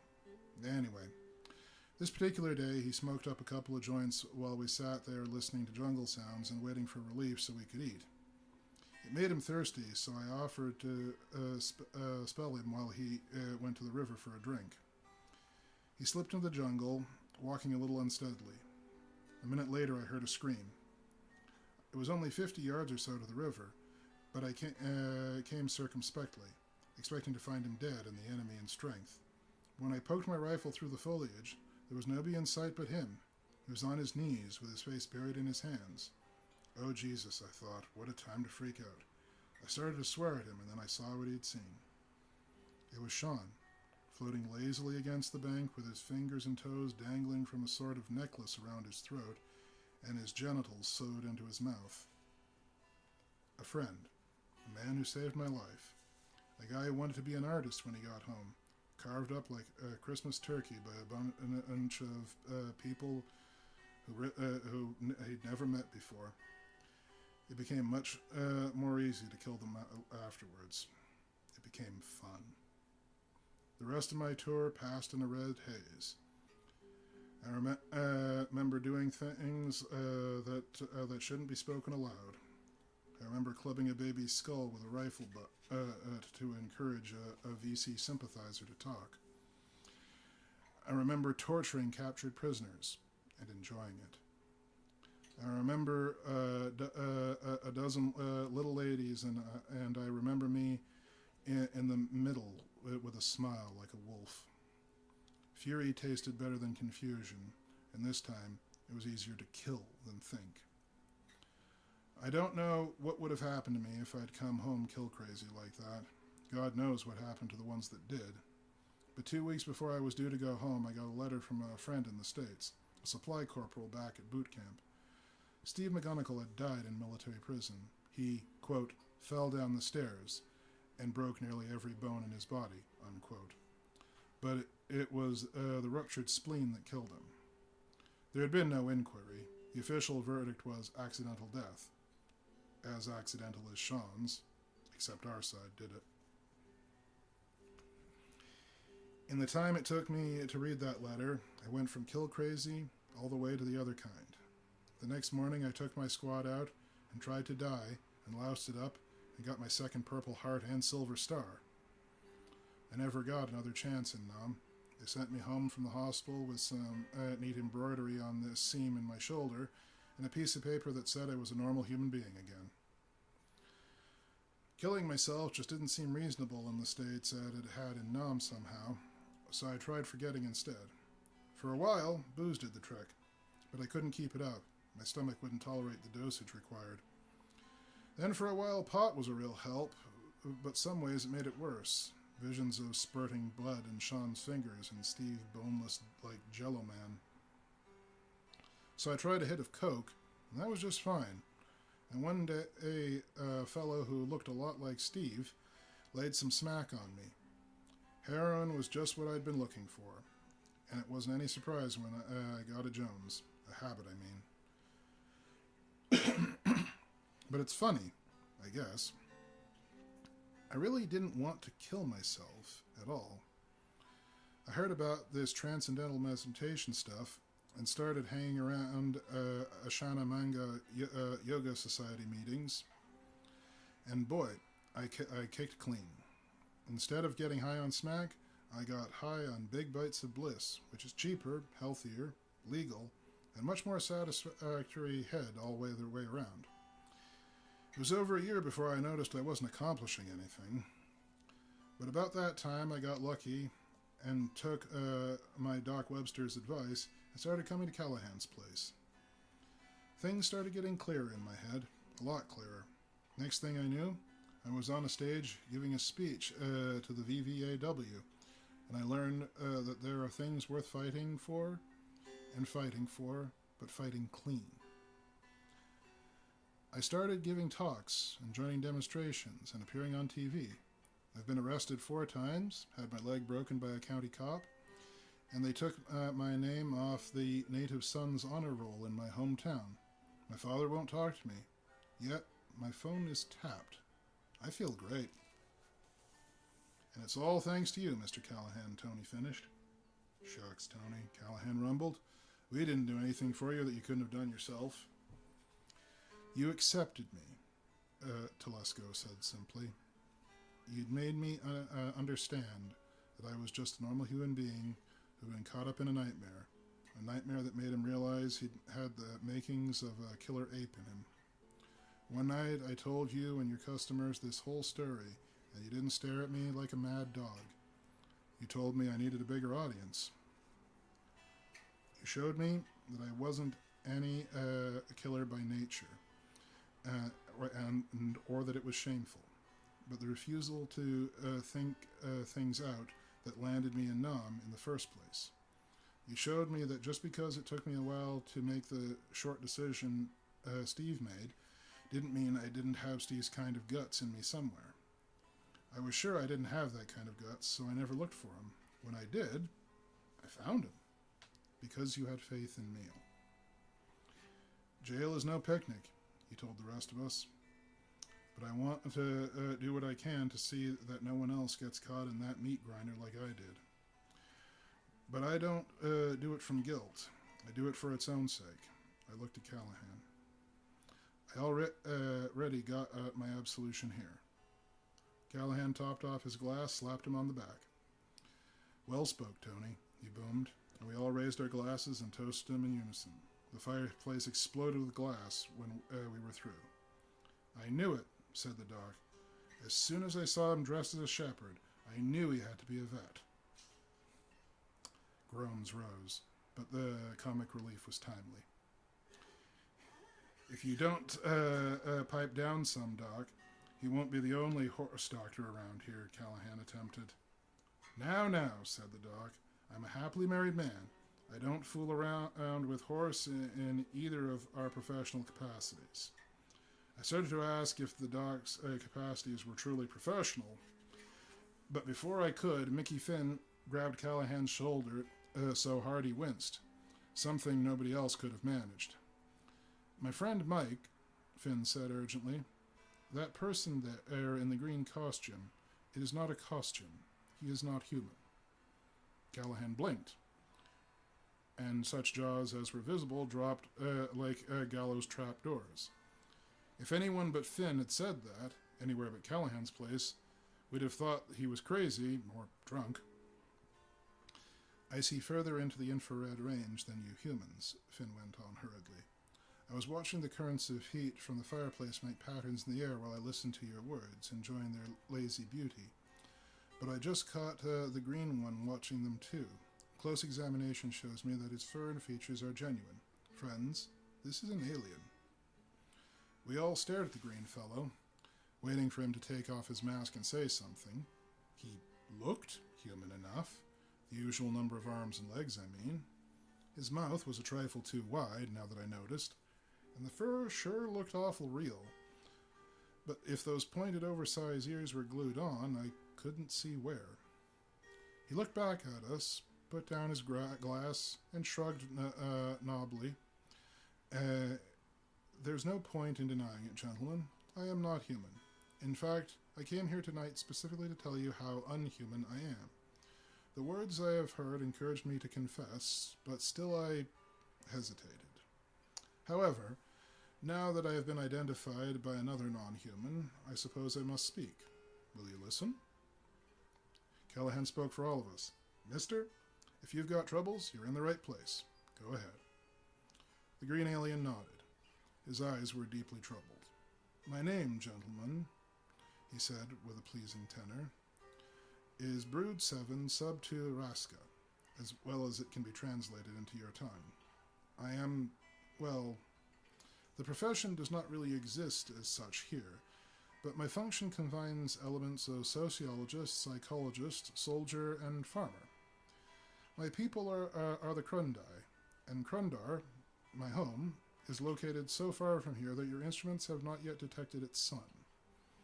There are several dozen Krundai on your planet, a team which has been here for 200 years, a team of which I am the last member. He paused, looked embarrassed.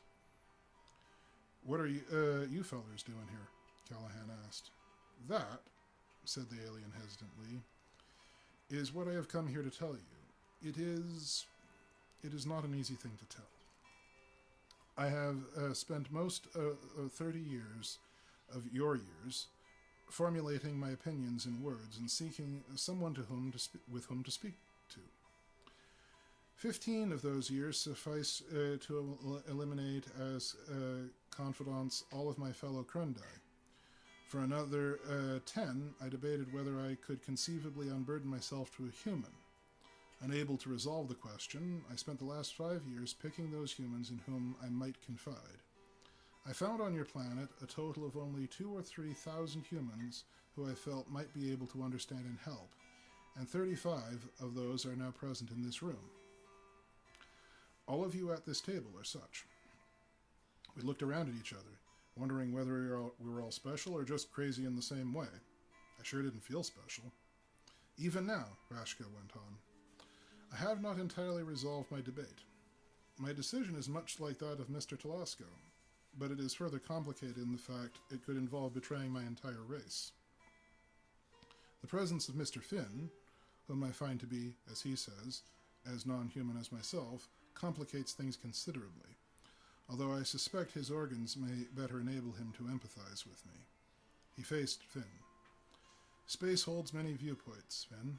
You seem to be a traveler, of broader experience than these ephemerals. Will you try to understand me?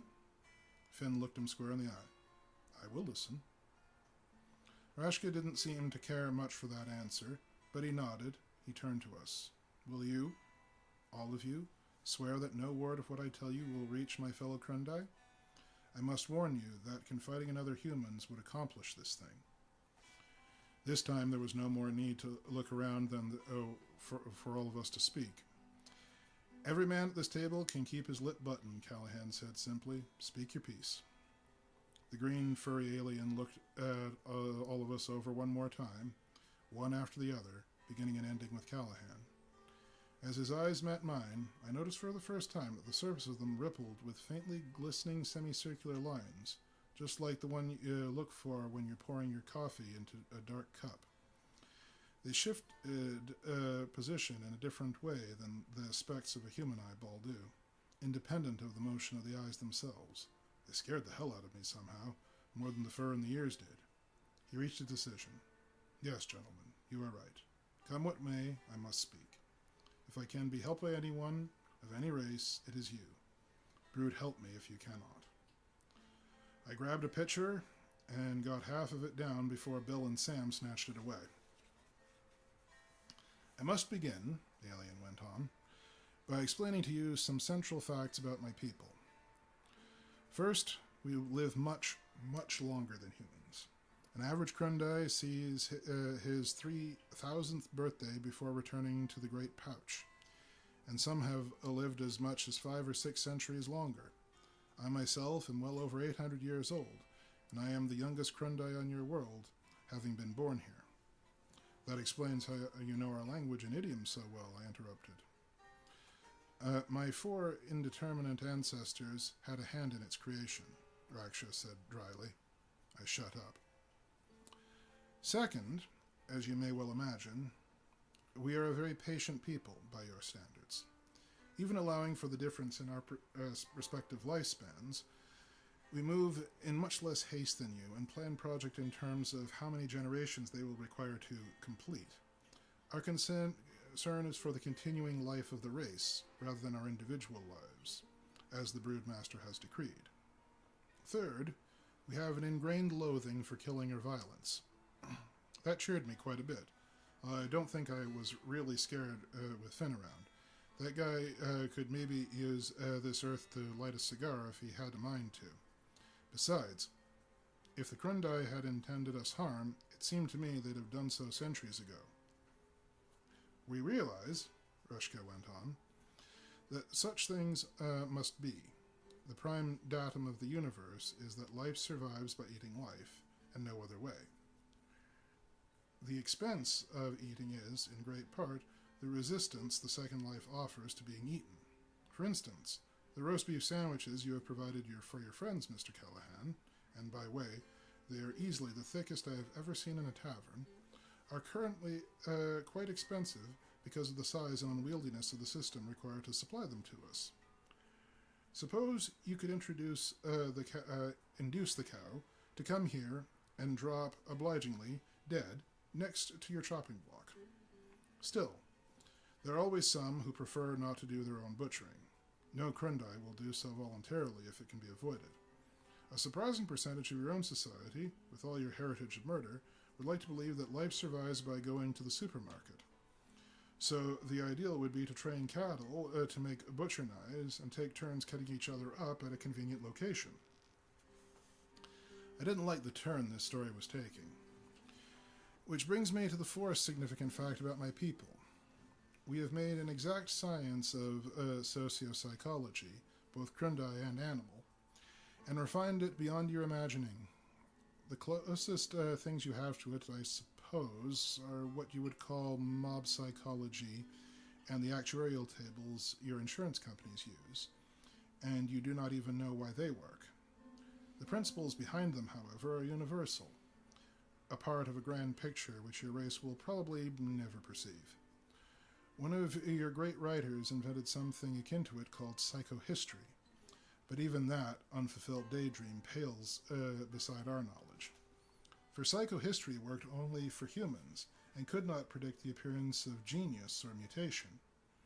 We can manipulate any sentient race that lives, produce geniuses to order by manipulating society's laboratory conditions, and the nature and causation of mutations are fundamentals of Krundai physiology.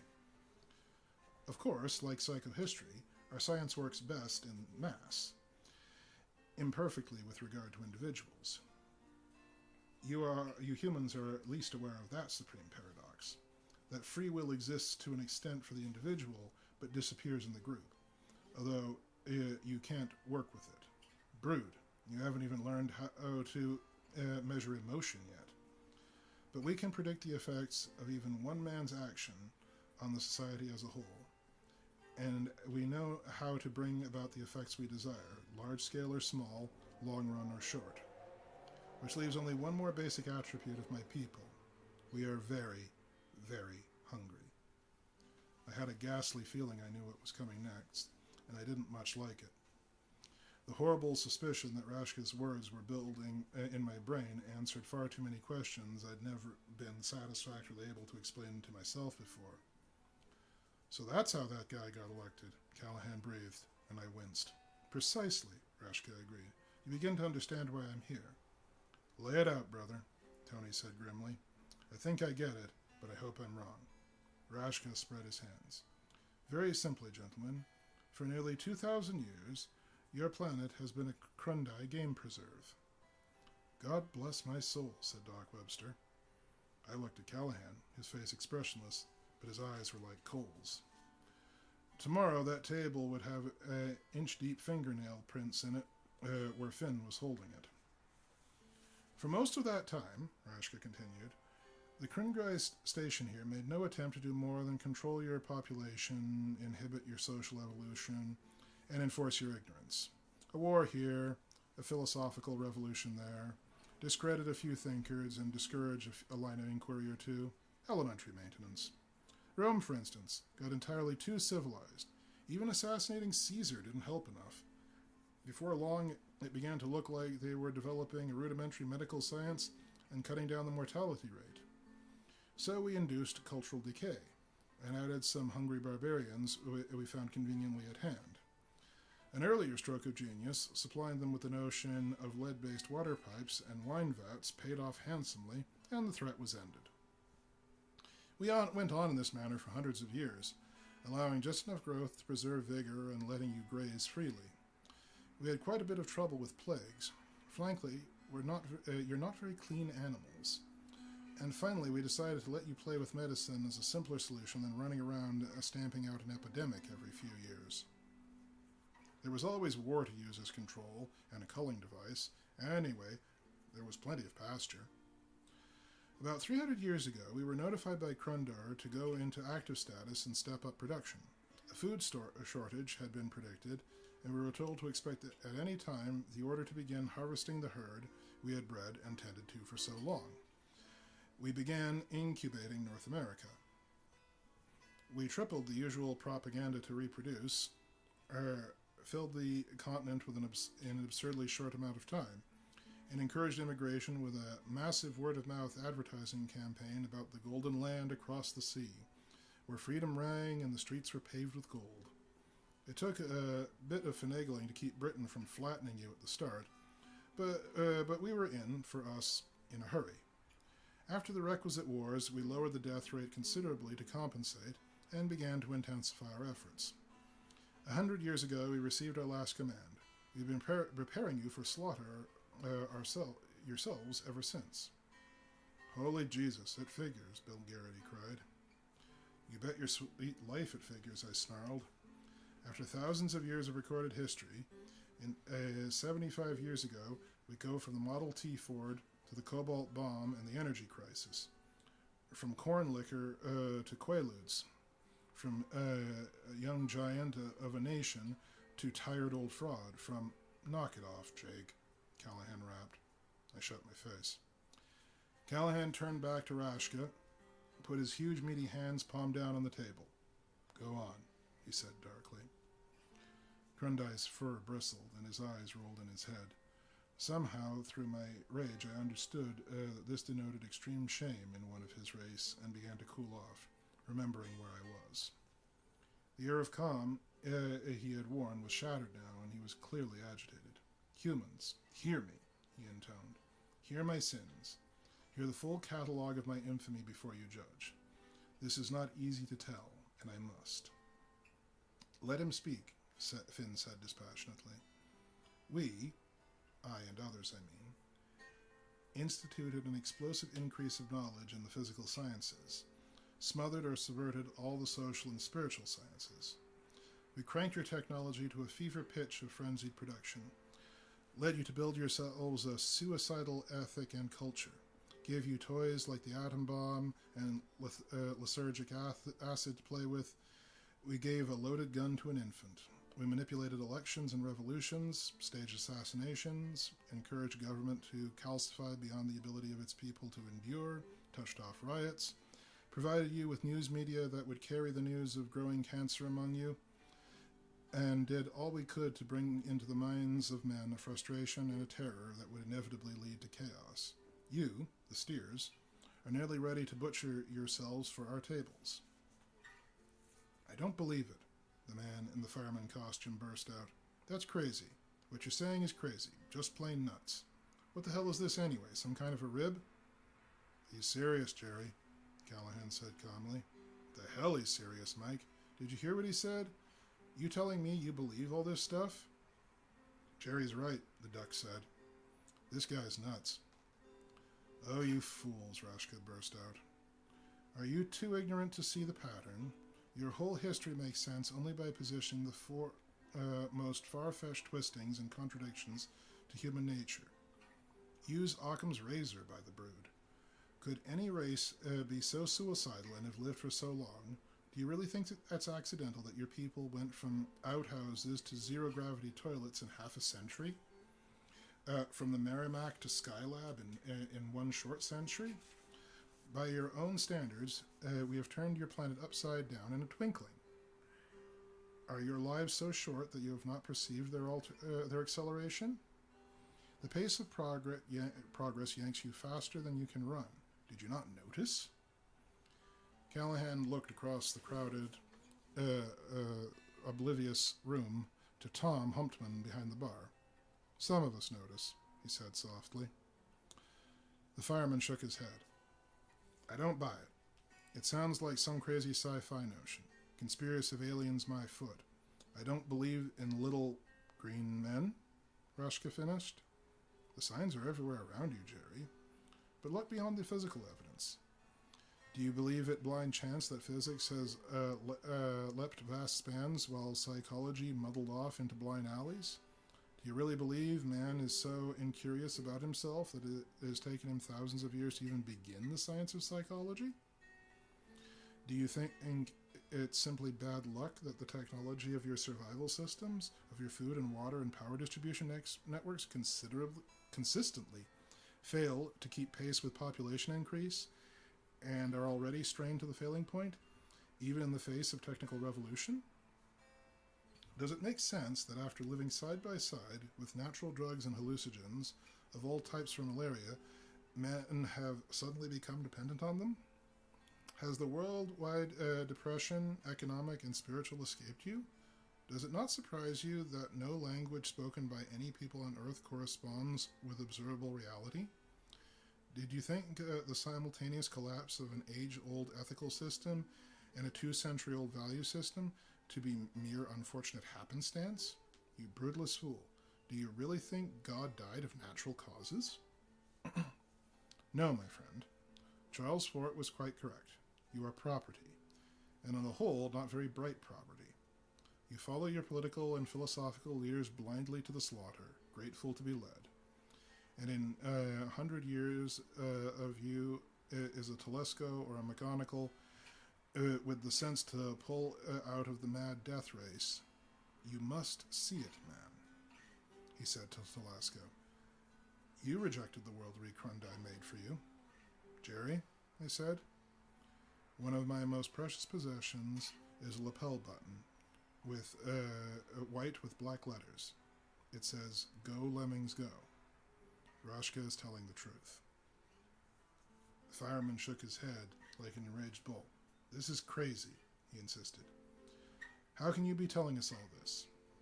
I mean, if you're right, what makes you think we won't tear you to pieces? This is Callahan's place, the alien said simply. I'm here for absolution. That brought us up short, even Jerry. He stiffened, his mouth open, but there were no words in it. Why? Cried Doc Webster in agony. How could a race so old and wise be so savage and murderous? We are not, Rashka returned, agony in his own voice. You kill animals for food. We ourselves have never killed. People are not animals, Tony said with quiet force. To my people, you are, insisted the green one. You lack a attribute for which there are naturally no words in your tongue. That attribute is central to the Crondai. Without it, even if you went to the great pouch at the end of your days, you could not suck. To us, you are less than Crondai. The sign of the brood is not upon you. You are food. My people feel no more guilt over engineering your destruction than you would if you could talk a cow into butchering itself. Why all this dancing around? Callahan asked him. Why not just wipe us out? Sounds to me like you've got the moxie. I've told you, Rashka cried. We abhor violence. The fact that you can be induced to inflict it upon yourselves is, to us, proof that you are food, less than Crondai. If you and other races did not spare us the necessity, we would be forced to kill our own food like beasts. But the great brood saw our needs and fashioned the lesser races to breed and feast upon without the need to nurture violence in our own hearts. First, the winged, heat-seeing fling of Krungar, which fell from the skies into our fires, then the blue-skinned ones of our neighbor planet, who destroyed their atmosphere just before they developed interplanetary travel. Then the krill from a nearby solar system, who warred to extinction amongst themselves. It was always been so. It is unforgivably bad form to slay one's own meat oneself. It indicates that one is not in the favor of the brood. When did you people begin sort of encouraging the food into the pot? Callahan asked. So long ago that it would be meaningless to you, Reshka told him. We learned early that the gifts of the brood were not free. We must labor for them, to earn a place in the pouch. I still don't see how you could have done it, Jerry said, baffled, but obviously believing now, convinced by the pain in the furry alien's voice and the aura of shame around him. In the same way that a statesman can be induced to do what he knows is insane, Rashka explained, by appealing subtly to his own self-interest.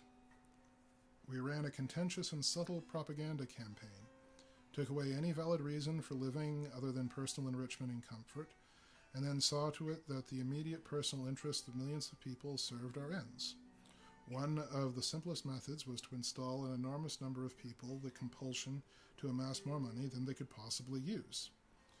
Enough were successful to leash national economies into anemia. Another was to whip out an intense interest in sex, far beyond the demands of nature, to keep population growth beyond your capacity to adapt.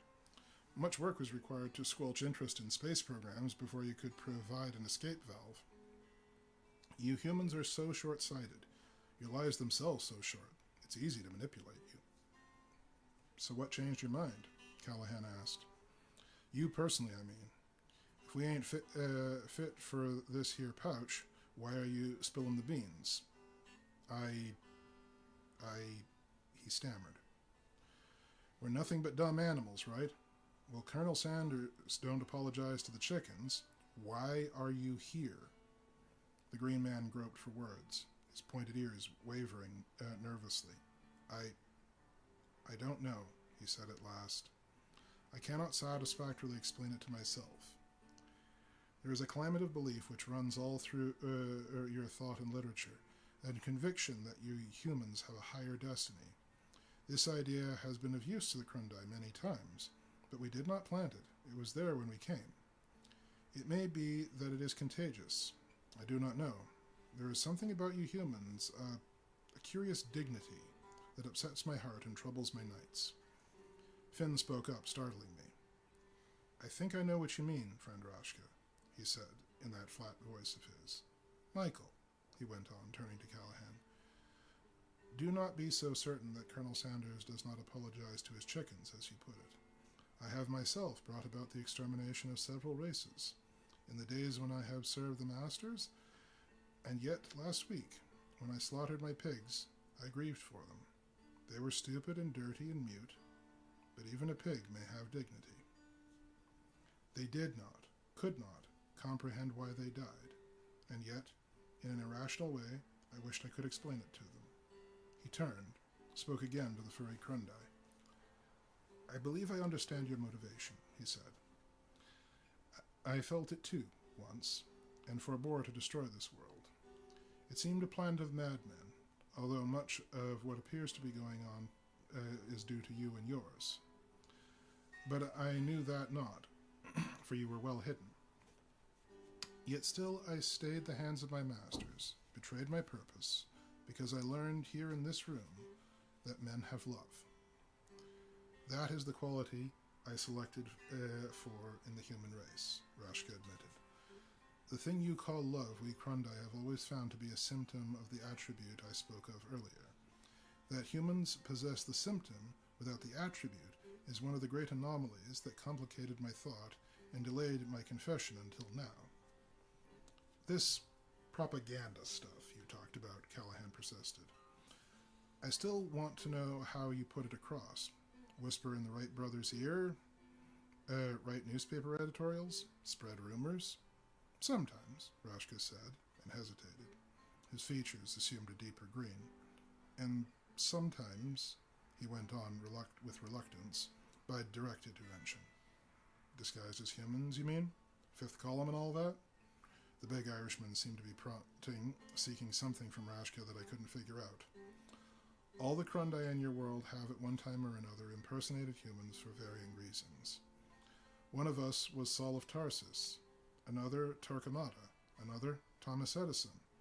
Otto Hahn was yet another. And you? Callahan bored on implacably. Who were you? I remembered suddenly how long ago Rash had said he began to regret his job, and my blood went cold as ice.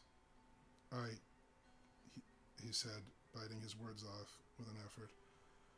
I was known to men as Adolf Hitler. The silence was a living thing that gnawed at our reason, paralyzed our thought. All around us, a Halloween party continued insanely. Heedless men laughing and dancing, the four gorillas in the corner playing poker. There was not a damn thing any of us could say, and after a time, Rashka went on listlessly.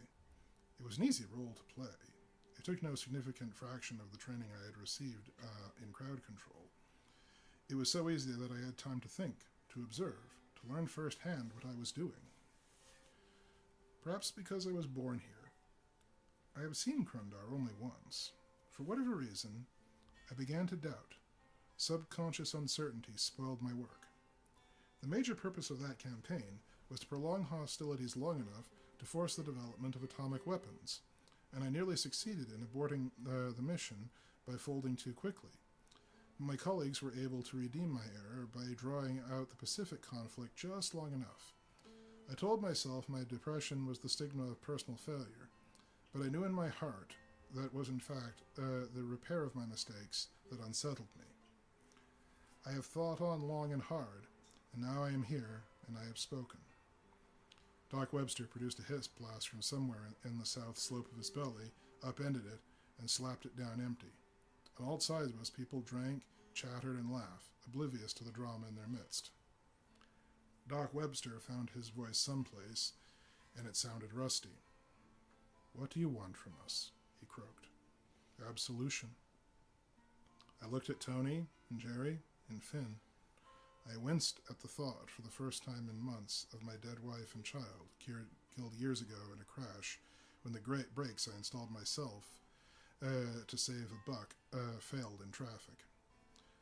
This was the place for absolution, all right. It was Callahan's stock and trade, and this seemed like a greatest challenge. The brawny Irishman's voice shocked me when he spoke. It was as cold and hard as an axe handle in February. That word has another word in it, he said. Solution. First, let's find a solution, and then absolution will take care of itself. How can you stop this pogrom? Rashka's fur bristled, and he looked flustered. I cannot, he wailed. Can't you talk to your people about this? Tom Thayer asked. Won't they listen to you? Impossible, the alien said flatly. They could not conceivably understand my words. I am not sure I do myself. Have vegetarians made any real impact on your planet? They have wherever they could convince folks that a cow might have a soul, the doc asserted. But you do not have the attribute, Rashka insisted. I don't know what the hell this attribute is, Callahan growled, but I get the idea we have the potential for it. The symptoms, I believe you said. But it could be we never developed it because your people have been under the protection, because our people have been under the protection of yours since our infancy. No Crundai would believe that, Rashka replied. If I voiced such an opinion, I would be judged insane and induced to suicide. Can you sabotage the campaign? Telesco asked. Join our side and do the guerrilla? With you and help, we might. No, Rashka said violently. I cannot betray my people. It is unthinkable. It was unthinkable for me once, Tony persisted. But when I saw what I had become, I repudiated what my people were doing. work to stop it. Me too, Jerry chimed in. You do not understand, Rashka hissed. You are not Krundai. And this Finn may belong to a powerful, warlike race for all I know.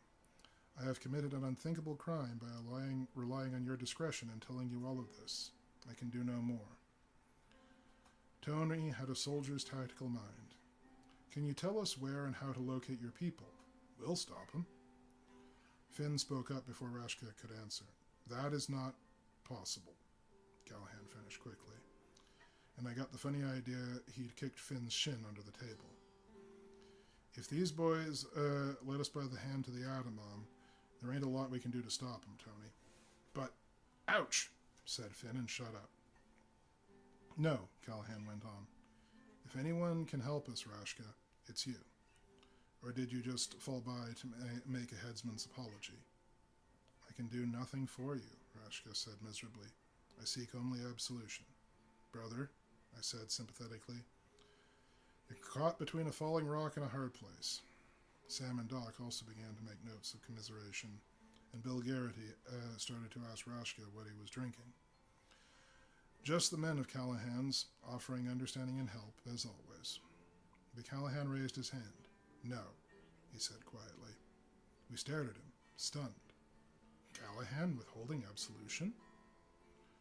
You can't drink at my bar, brother, he said, staring at Rashka in the eye. And you can't have our forgiveness. There's a price for absolution on this planet, and it's called penance. Tony here gets arrested for joining demonstrations.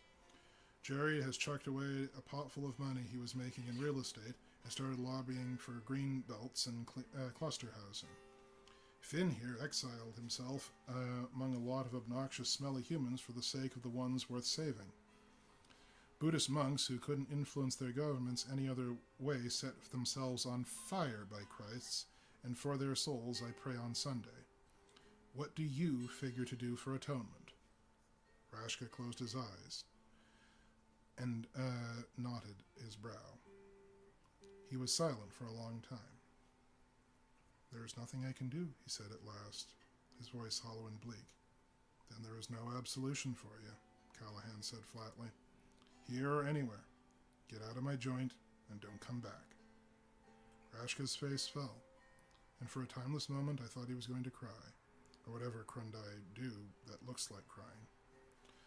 But he got a hold of himself, nodded once, rose and left the bar, shouldering party people aside as he went. There was another silence when he had gone, and we all looked at Callahan. His jaw was set, and his eyes flashed, challenging us to criticize his judgment.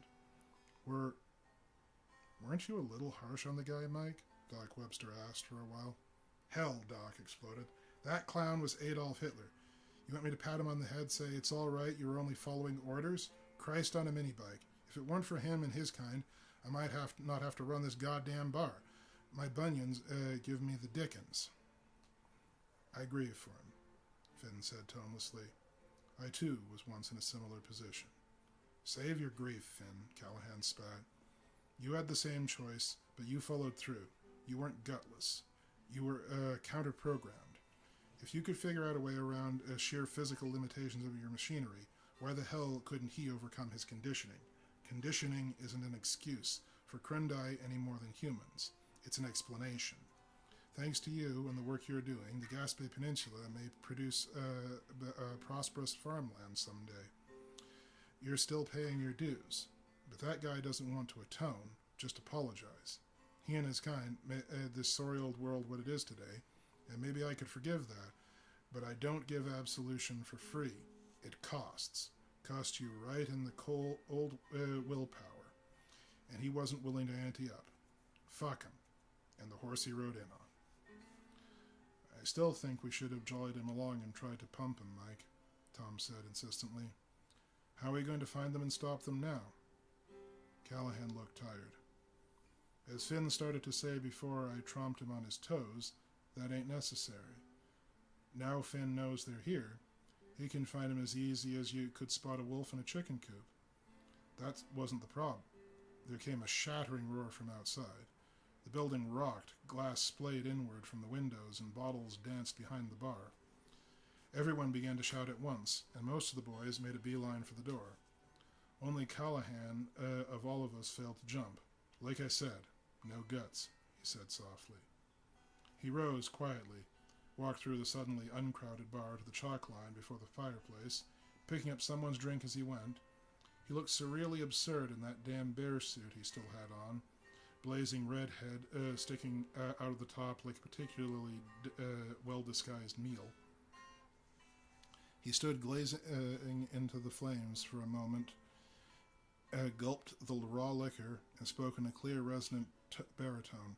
"To cowardice," he said, and flung his empty glass against the brick wall of the fireplace with a savageness I've never seen in him before. Fast Eddie struck his head on the door.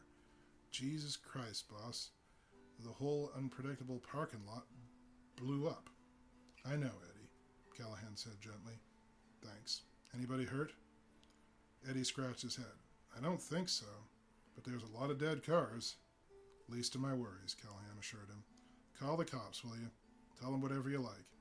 Eddie got busy on the phone. Callahan came back to our table, stood over Finn. "Well, buddy, what do you say? Can you take him?" Finn looked up at him for a while, figuring some things. "That blast was powerful, Michael. They must have strong defensive. That's why I stepped on your toes and let that joker go, Mickey. If you two tangle in here, we'd have lost more than a few cars, and I can't forgive that. But you heard what he said about violence. They abhor it," Finn agreed. "Even if they will employ it in self-defense, they are unused to it. Michael, I can take them. I will." He rose and left the bar. "Thanks, Mickey," Michael called after him. "I reckon your dues are paid in full." There's been a lot of noise in the paper lately about the series of seismic shocks that have been recorded all over the past few weeks in the unlikeliest of places. An unprecedented mini-quake every day or two for 3 weeks, culminating in a blockbuster where no quake had a right to be, is bound to cause talk. The seismologists confess themselves baffled. Some note that none of the quakes took place in a densely populated area and are reassured. Some note the uniquely powerful, though strictly local intensity of the shocks and are perturbed. Some note the utter inability of their science to explain the quakes even after the fact and fear the end of the world is at hand. But me, and some of the boys at Callahan's place, suspect it's more like the beginning.